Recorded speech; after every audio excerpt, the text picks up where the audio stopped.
வாழ்க வையகம், வாழ்க வளமுடன். குருவே துணை.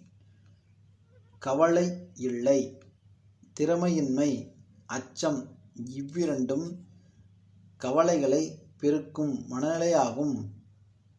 மனதின் விழிப்பு நிலை பிறழ்ந்த மயக்க நிலையும் இயற்கையின் ஒழுங்கமைப்பை அறியாமையும் எளிதில் தீர்வு காணாத தக்க கூர்மை அறிவை வளர்க்கும் சிந்தனை பயிற்சியின்மையும் திறமையின்மையாகும்.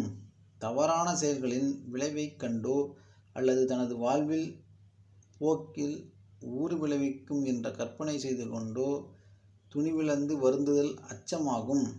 கவலையால் உடல் உள்ள நலன்கள் கெடுகின்றன.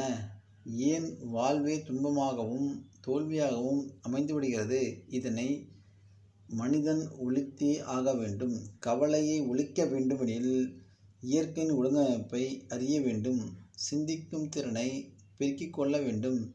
தன்னம்பிக்கை வேண்டும், முயற்சி வேண்டும், துணிவு வேண்டும்.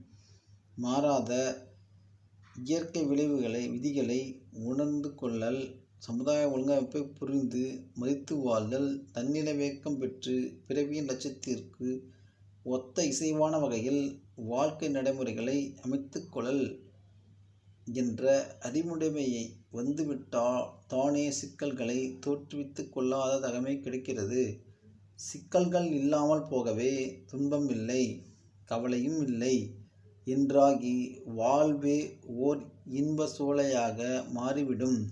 அருள் தந்தை வேதாத்ரி மகரிஷி அவர்கள். வாழ்க வையகம், வாழ்க வையகம், வாழ்க வளமுடன்.